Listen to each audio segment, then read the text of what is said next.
Olá, meus caros. Aqui é o Corvo, e venho neste tópico atender a um pedido. Me pediram para explicar ou dar uma luz porque Siri é tão poderosa. Normalmente esse é um tipo de tópico que eu não faço porque existem muitos canais de The Witcher específicos, né, que trabalham com essa temática por aí. Eu abordo The Witcher no canal porque eu gosto da obra, simplesmente por causa disso, e não porque eu quero produzir conteúdo exclusivo de The Witcher. O meu canal se destina apenas a The Witcher. Não, eu apenas gosto da obra, ela está em alta, está sendo muito falada, apresentada em virtude da série de TV, e eu tenho dado mais atenção nesse momento para a obra por causa disso. Mas eu estava pensando, e de fato, há muitas pessoas que são de primeira viagem, digamos assim, nesse universo. E quando alguém vem até mim e me pergunta, né, ou me pede, você poderia explicar por que Siri é tão poderosa? Eu vejo a coisa da seguinte maneira. Ou a pessoa é realmente muito nova no universo, não teve contato com ele suficientemente para entender o que de fato acontece com Cirila, ou as fontes que ela está utilizando não têm sido bastante claras a respeito dessa temática. Algo que eu, pelo que vi até então da série, né, vocês sabem que eu ainda não a terminei, eu estou em vias de análise vendo ela muito devagar, acredito que seja o caso, que a série esteja pecando nesse aspecto. Mas Corvo, a série aborda apenas o Último Desejo e a Espada do Destino, se nós formos considerar os livros. Sim, meus caros, sim. Mas em A Espada do Destino já é possível, né, nós sabermos qual é a fonte de poder de Ciri, porque ela é diferente de alguma forma dos demais humanos que a circundam. Porque Ciri é humana, né, apesar de tudo. Ela apenas herdou o chamado sangue antigo, que eu vou explicar aqui. Ela não é uma elfa, uma meia-elfa. Não, ela tem uma herança genética, mas ela é humana. Mas essa herança genética faz com que ela seja diferente. No livro A Espada do Destino, não há uma, digamos, exploração minuciosa da temática, das suas origens e nada disso, porque ainda não é o tempo, né? Se vocês quiserem ver esse debate, essas coisas sendo apresentadas com mais atenção, né, com mais detalhismo, vocês precisam ir para o livro Batismo de Fogo. É lá que essas coisas vão ser debatidas, principalmente na loja das feiticeiras. Entre as feiticeiras, elas estarão debatendo a respeito da herança de Ciri, de quem ela herdou o sangue antigo, entre outras coisas, né? Principalmente na figura da Francesca Findabair e da Philippa Earhart. Elas irão debater no livro lá por bastante tempo, né? Farão lá a apresentação de uma total engenharia genética, digamos, para explicar direitinho como esse tal de sangue antigo aí foi chegar até a Cirila. Mas a fonte do poder dela é o sangue antigo. E se a série não proporcionou isso para os seus telespectadores, para as pessoas que assistiram ela, nós temos um problema, né? E eu creio que seja o caso, embora eu ainda não terminei, irei ver com os meus próprios olhos, mas eu creio que talvez seja esse o caso, que a coisa, em virtude das alterações que foram feitas, né, principalmente no que diz respeito às origens de Ciri, né, a infância dela, talvez essas alterações tenham empobrecido um pouco essa possibilidade de percepção desse público de primeira viagem. Então, ok, está justificado aí uma abordagem, né, uma discussão sobre o tema aqui. Primeiro, meus caros, vamos lá então. A pergunta que me foi feita é: por que a Ciri é tão poderosa? Né? A pergunta em si, ela não está incorreta, mas eu diria que essa pergunta que vocês estão fazendo, ela não é assertiva, porque para ela ser mais categórica, para ela ir direto ao ponto, ela deveria ser: o que faz de Ciri tão poderosa. Percebem a diferença? Por que Ciri é tão poderosa? E o que faz de Ciri tão poderosa? O que faz de Ciri tão poderosa é aquilo que é o ponto-chave central aqui, porque nós precisamos aí nessa análise tirar o acento, a ênfase da personagem e colocar naquilo que ela herdou, naquilo que ela contém, porque Ciri é uma das pessoas, uma das personagens na cronologia que herdaram algo, que é o que de fato a faz ser poderosa.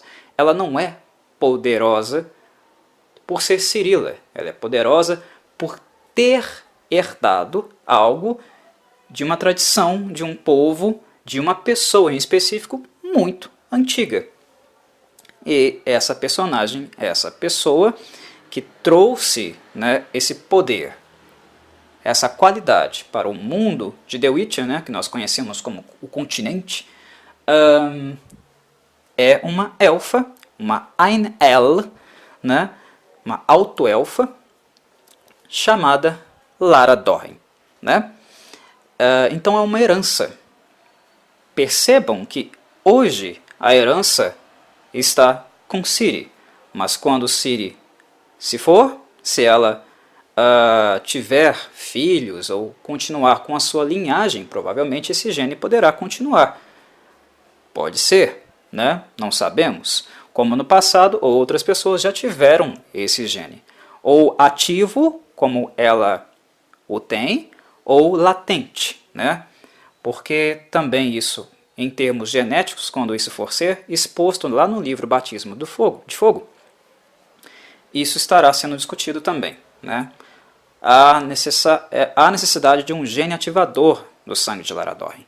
E no caso de Ciri, houve ativação. Né? Então ela tem essa herança. Então pensem na questão, não com acento em Ciri, mas na herança, porque o que interessa aqui não é Ciri e muito menos Lara Dorren para a obra.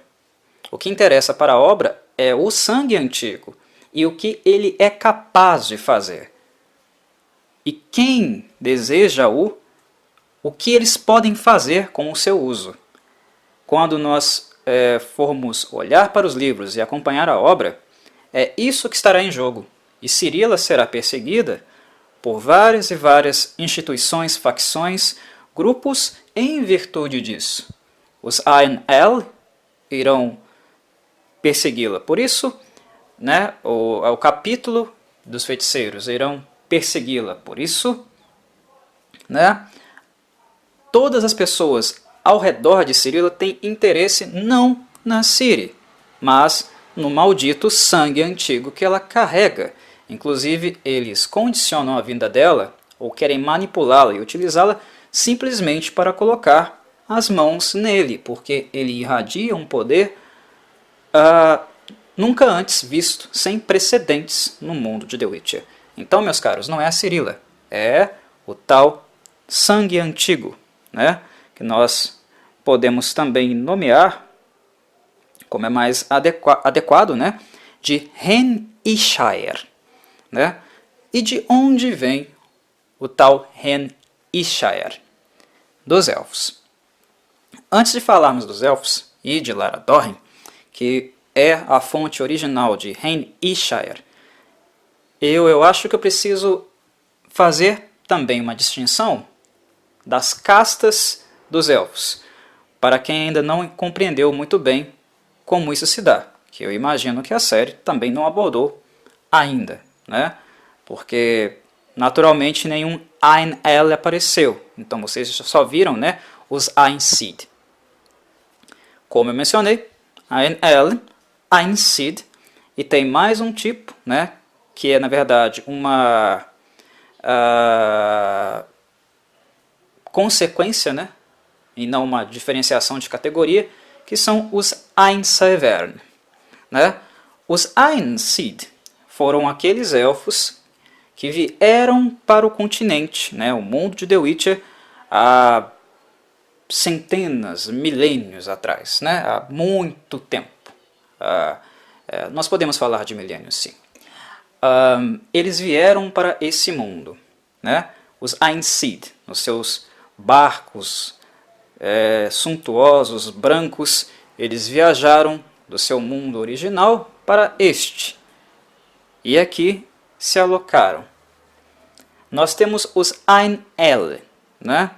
Que são aqueles que também vieram para cá, né? Mas que aqui não quiseram ficar, porque eles consideraram, né, que esse mundo não era suficiente para eles, não satisfazia totalmente os seus interesses. Os Ain El, né, e os Ain Sith possuem uma distinção basicamente social, porque os Ain El, né, são considerados a nata, a pureza da raça élfica, né? Nos Ain El nós não encontramos muitas distorções ou muitas misturas, né? Eles se consideram os elfos, né, na hierarquia social, puros, né? Isso é até um pouco fascista e higienista, inclusive, né? Eles são xenófobos. Eles são xenófobos inclusive com os Ain Sith, né? Imagina com os humanos. Algo que vocês verão muito aí acontecer na série de TV ou nos livros, se vocês forem ler, né? Xenofobia é a ordem da casa. Os Ain El, eles sempre foram higienistas. Eles sempre tiveram muito cuidado com o seu gene, né? a sua, que eles consideram, né, pureza da raça. Então, muito em virtude dos Ain El ter esse controle, esse higienismo com eles próprios, eles mantiveram características sanguíneas que implicam também em possibilidades e contatos com a magia que os Ain Sith, por exemplo, não têm, né? Não é apenas uma característica, digamos, geográfica, embora a distinção entre Ain Sith e Ain El envolve o fato de que os Ain Sith vieram para o continente, enquanto os Ain El vieram, mas não ficaram, foram para outro mundo. Isso sim caracteriza uma diferenciação entre eles, mas há algo também de domínio sanguíneo, genético, né? E é justamente esse ponto, né, que nós podemos utilizar, que nós na verdade utilizamos, para caracterizar o que nós chamamos de Ain Severne, né? Que são os conhecidos versados, né? Os versados são uma ramificação da raça, né, da casta dos Ain El. E o que são os versados? Os versados são aqueles seres dentro da casta Ain El mais capazes, mais sensíveis ao uso da magia e à erudição também no campo arcano, né? Porque a qualidade deles enquanto fontes, né, enquanto pessoas, seres sensíveis com a magia, é muito maior do que nas demais linhas, né, classes sociais da sociedade élfica. Eles são naturalmente muito sensíveis. O que nós vemos no mundo de The Witcher, né, é que vários seres, inclusive os humanos, tentam aproximar-se, né, de características, né, de elementos, até mesmo com modificações corporais, né, para serem aptos ao uso da magia, né. As mutações que são feitas, por exemplo, nos feiticeiros, né, as alterações fisiológicas, as quais eles passam, é para facilitar a canalização da magia, da energia, dos 4 elementos. Isso é feito de forma artificial. Nos Ain El, e mais especificamente nos Ain Severne, isso é natural, é espontâneo. Então é como se nós falássemos de um monte de gente que tem que estudar 60, 80 anos para fazer um feitiço, né, uma magia dificílima de forma adequada, né, inclusive passando por processos de mutação para conseguir canalizar a energia da forma adequada, e outros que fazer isso é brincadeira de criança, né? Eu espirrei, atim, uma colher, né, ali entortou, né? Ou uma bola de fogo surgiu no céu, né? É algo espontâneo, porque a sensibilidade deles com os elementos, com os 4 elementos da magia, é muito mais apurada, né? E os versados, além dessa sensibilidade, também têm uma outra sensibilidade, que é a sensibilidade cronológica, né? É a relação que eles têm com o Cronos, né? Que é o que dá justamente a característica para o povo Ain-El de ser um povo que viaja entre os mundos e no tempo, né? O versado é aquele que também é capaz de saltar no tempo, ou saltar entre planos, né? Planos de existência. No mundo de The Witcher nós temos algo chamado multiverso. O que é isso? Multiverso é o conjunto dos planos de existência. Nós temos o continente, que é onde a obra acontece, a história de The Witcher é apresentada, né? O principal plano, mas ao redor desse plano, né? Próximo a esse plano, nós temos vários outros mundos, vários outros planos de existência que estão ali encostadinhos um no outro, né? Foi sempre assim? Não, não foi. E para um ser de um plano ir para o outro é basicamente impossível, a não ser que você tenha a qualidade de um Ain-Saverne, porque eram os Ain-Saverne, né, que tinham essa característica, em virtude da sua sensibilidade com a magia e com o tempo, de saltar entre os mundos, os planos, e também cronologicamente, ir ao futuro, ir ao passado. E eles utilizavam algo, né, chamado Ard-Gaef, que significa o portão dos mundos, né? Esse portão dos mundos ele ficava aberto para os versados e para todos os demais Ain Sith que quisessem, né, transitar pelos mundos. Eles sabiam como fazê-lo, né? Eles conheciam Ard-Gaef, né? E por isso eles ficavam transitando de um mundo para o outro, conhecendo coisas, adquirindo conhecimento, né? Tendo contato com outras espécies, ampliando, né, a sua erudição também e a experiência do seu povo, né? Desenvolvendo de certa maneira em contraste com o conhecimento com outros mundos. Alguns civilizados, né? Outros totalmente animalescos, porque os mundos são vários, né?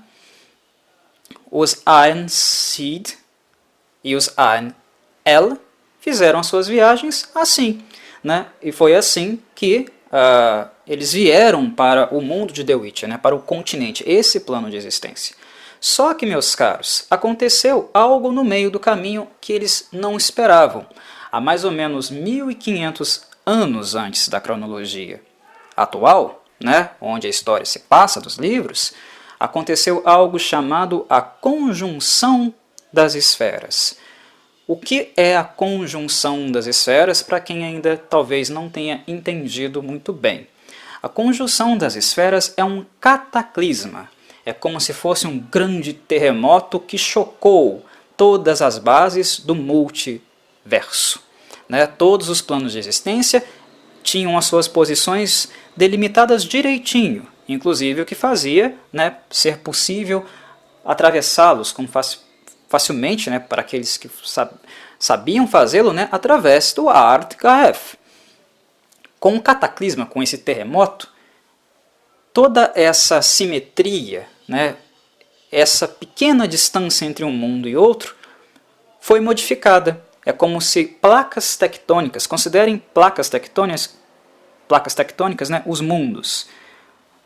Tem uma aqui e uma colar. Quando tem um terremoto é porque elas se encostam, né? E é justamente isso que acontece.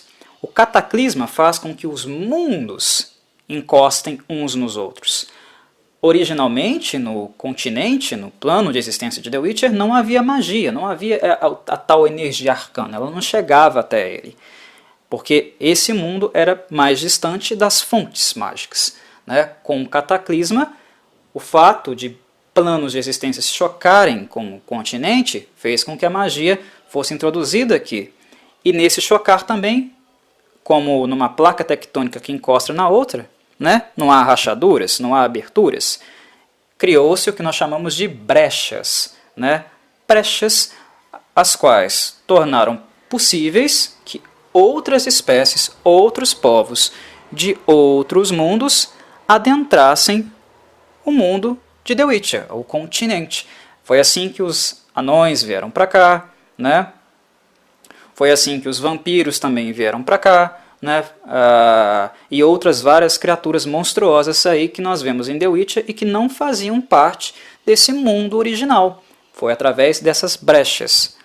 E o que aconteceu com essas brechas e com essa conjunção das esferas? O que isso significa para o nosso povo aqui, mais importante para explicar o Rhaenyra, né? Ou tudo que nós temos falado até então. Quando houve o cataclisma, ele afetou o Ardgaeth, ele afetou o Portão dos Mundos. Se tudo que tinha uma certa sincronia é abalado por um grande terremoto, um grande cataclisma, o portão se quebra, o portão ele sofre defeitos, né? Ele deixa de funcionar como ele funcionava anteriormente. E é isso que acontece. Aqui na obra nós vemos ser descrito, né, que os portões se fecharam. Então os Aen Seed, né, os elfos que vieram para o continente, né, e que ficaram nele, eles foram chamados de Aen Seed depois, né? Mas os elfos que vieram para cá, para o continente, já não conseguiam mais voltar, ficaram aqui. E aqueles que foram para um outro mundo, porque não gostaram do nosso mundo, do continente, né, também já não conseguiam vir para cá mais, ou para qualquer outro lugar. E esse qualquer outro lugar, essa característica de pular entre um mundo e outro, inclusive no tempo, foi o que sempre motivou, né, esse povo, os Aen-Elle, né, em toda a sua estrutura social, econômica, política, né, eles são um povo nômade, de transição, de conquista e domínio, né, até mesmo parasita, se nós pensarmos, por exemplo, na figura de Eredin, né, o líder dos Cavaleiros Vermelhos, né, ou como são mais conhecidos, a Caçada Selvagem. Eles vão de um mundo a outro. E eles ficaram presos, né? Os que estavam no nosso continente, os que vieram a se tornar Aen Seed por causa disso, né? Ser chamados assim, aqui ficaram, né? Dando origem aí aos Scoia'tael, né? A todos esses elfos que aqui ficaram. E aqueles Aen-Elle que foram para um outro mundo, né? Também lá ficaram, né? Inclusive criando, né, basicamente a base da sua sociedade nesse outro mundo, né? Inclusive com a capital, né, que nós conhecemos nos livros como Tirnalia, né, que é onde vive o Alberon, né, o governante dos Aen-Elle. Corvo, mas aí ninguém mais conseguiu atravessar os mundos, né? Então como a Caçada Selvagem atravessa? Espera aí. Os Aen-Elle e os Aen Seed normalmente não conseguem, mas os Aen Saverne, que são a nata, né, aqueles mais sensíveis com a magia, ainda o podem fazer, mas de forma temporária. Atravessar mundos é algo muito demandante, é algo que exige muita energia, muita sensibilidade e proximidade com o uso da magia, né? E mesmo para os Aen Saverne não é algo muito simples. Eles ainda são capazes de fazê-lo, mas com restrições, limitações. É por isso que, inclusive, a Caçada Selvagem, né, dá umas aparecidas no nosso plano e some depois, né? Ou são vistos de forma fantasmagórica. Começam a se materializar, mas não se materializam totalmente e desaparecem, né? Quando nós pensamos na Caçada Selvagem, no Eredin, é muito em virtude disso. Essa transição os versados conseguem fazer, porém ela é muito instável.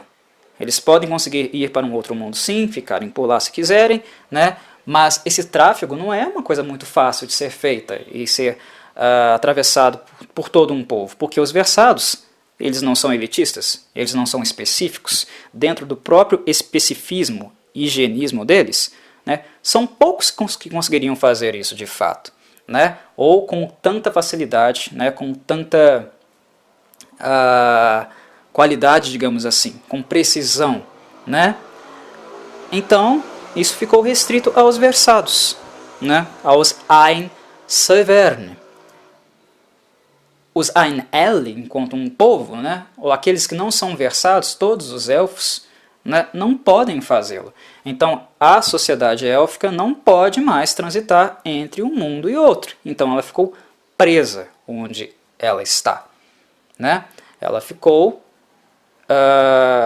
inserida num mundo que não necessariamente ela queria a princípio, mas teve que ficar, porque os portões do mundo, né, o Ardgaef, se fechou, né? E essa é a questão. A partir dessa conjectura, desse acontecimento, que é aquilo que realmente é importante aqui para nós, para falarmos da Lara Dorren, né? Da versada Ein-Severne, Ein-El e Ein-Severne, Lara Dorren. Por quê, meus caros? Lara Dorren é a esperança do povo élfico. Do povo élfico de transitar novamente entre os mundos, ter a liberdade que ele tinha, que ele possuía anteriormente.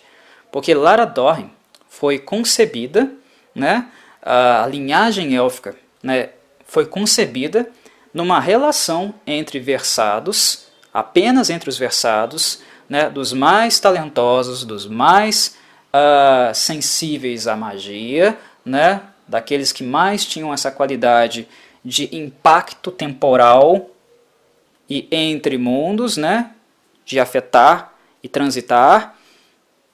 Eles foram se relacionando, fizeram uma engenharia genética para que em um momento aparecesse o versado com o gene mais puro, mais potente, uma verdadeira bateria arcana e cronológica, né?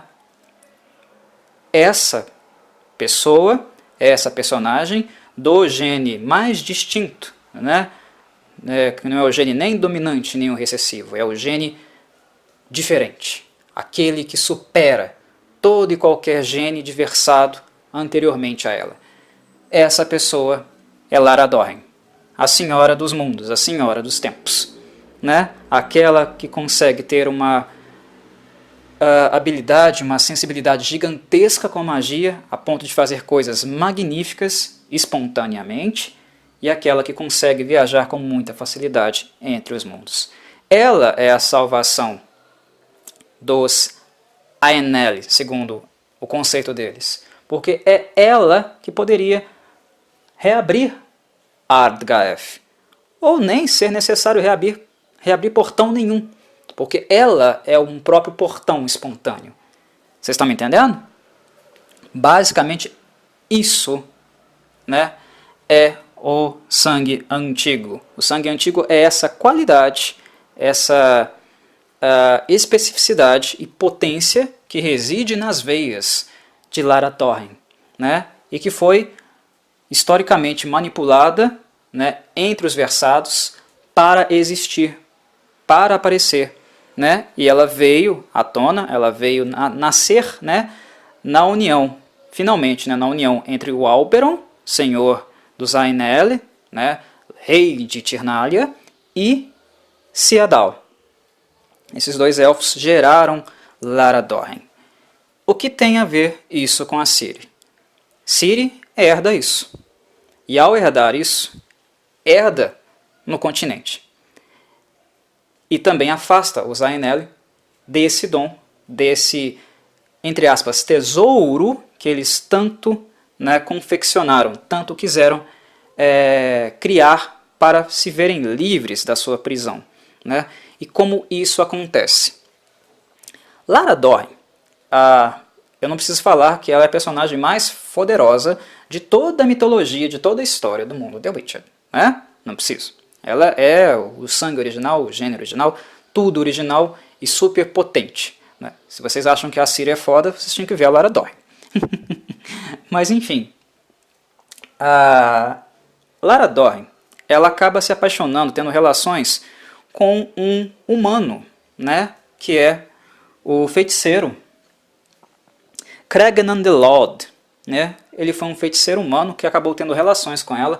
Os dois se apaixonaram, né? Embora isso seja uma coisa de uma raridade extrema, né? Uma relação entre Ainel e humanos, né? Inclusive os Ainel olham para os humanos como animais, né? Eles não sentem atração nenhuma pelos humanos. Mas há algo na história de Lara Dorn e do Cregnan the Lord que faz com que eles se apaixonem, né? E essa união, como nós sabemos e conhecemos muito bem as desconfianças, né, a xenofobia envolvida, os elfos veem os humanos como inferiores, né? Os humanos nunca confiaram nos elfos, né, e trabalham intensamente a todo momento para a sua, né, extinção, porque os veem também como inimigos, né? Décadas, séculos, né, que nós acompanhamos de um conflito constante, de um grande ódio entre esses povos. A união de Lara Dorn e Cregnan the Lord na antiguidade não foi bem vista nem pelos elfos, nem pelos humanos, mas foram os humanos que deram um jeitinho de dar cabo desse relacionamento, né? Porque os humanos acusaram o Cregnan the Lord de estar associado aos elfos e de estar tramando um complô contra os humanos, porque os humanos viam nos elfos inimigos, alguém que é um povo rival, né? É um povo que não preza pela existência dos mesmos, né? Então os humanos perseguiram Cregnan the Lord, mataram Cregnan the Lord e também a Lara Dorn, né? Ela acabou escapando, mas ela não resistiu muito tempo, né? Mas antes de morrer, a Lara Dorn deu origem a uma filha, né, que aí, no caso, é uma meia-elfa, já é um hibridismo, mas que carregou o sangue dela, que carregou o gene dela. Essa meia-elfa é chamada Rhiannon. Rhiannon é a pentavó de Cirila de Cintra. Ok? Basicamente aí que surge a linhagem, né, que viria a desencadear lá na Ciri. Rhiannon é a pentavó de Ciri. E essa Rhiannon, essa criança é adotada, ela permanece aqui no continente, né? E há um certo desconhecimento sobre a criança de Lara Dorn, quem era, né, por parte de todos. Perde-se contato com essa criança com o passar do tempo, né? Não era claro quem era a filha de Lara Dorn, para onde ela foi, com quem ela ficou necessariamente. Então, por isso também há uma grande pesquisa, né, um grande esforço, né, tanto dos Ainel como dos humanos que são interessados no poder, né, que o sangue antigo possui, né, o Hen Ishire, na obra como um todo, né, todo mundo está procurando isso aí, né, onde está, para onde foi, de quem passou, para quem.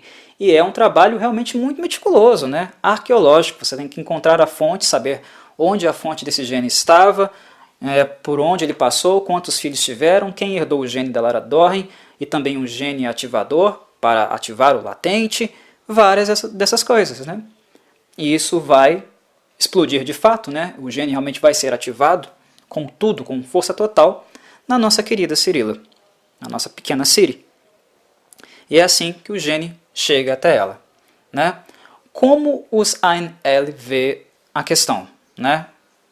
Eles entendem que o gene os pertence, que esse gene é fruto do trabalho deles e também fruto de sua salvação.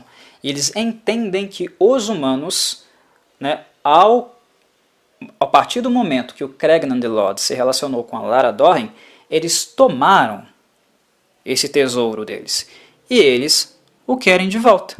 E é assim que na história dos livros de The Witcher nós teremos contato, por exemplo, né, com personagens como Avallac'h, interessados em levar Ciri de volta, por exemplo, né? Levar Ciri até o mundo dos Ainel, né? Levá-lo até Tirnalia, para que o sangue antigo seja readquirido, para que os elfos possam assim ficar livres, né, da sua prisão e também readquirir aquilo que eles acham, né, que eles entendem que os humanos roubaram deles, que é o Rein Ishaer, o sangue antigo, o sangue mais potente entre todos aqueles versados, o sangue mais poderoso dos Ainsaevern.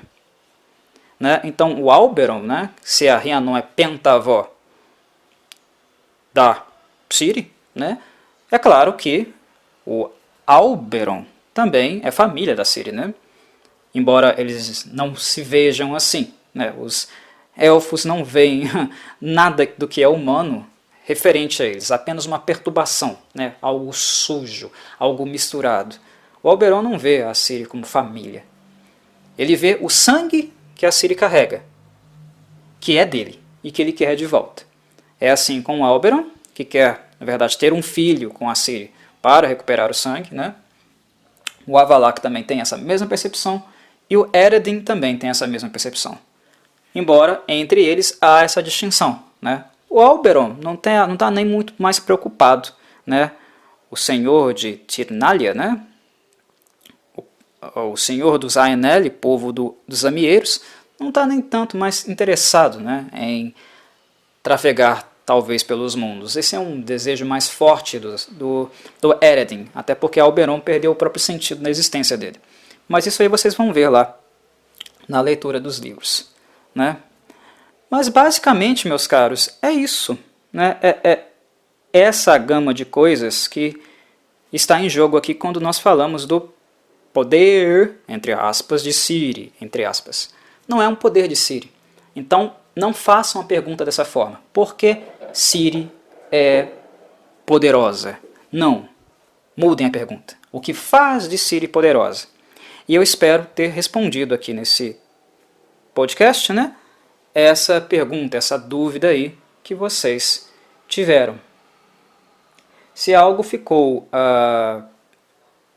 não muito claro, fiquem à vontade para me consultar lá no Clube do Livro, né, lá no Discord, o link está sempre aí na descrição, né, também nos comentários aqui do YouTube, quem for ler no Spotify também tem uma lista de links também abaixo. Comentem, perguntem, sem problema nenhum. Mas eu acho que fica claro, né, de onde vem esse poder, porque ele é tão forte, poderoso, que a Ciri aí carrega. Quem é Ciri? Por que ela é tão poderosa assim, gente? Por que ela é assim na série? Né? Quem está boiando, eu acho que com essa explicação não boia mais. Acho eu. Ok? Então, meus caros, espero que vocês tenham gostado. É isso. E um abraço.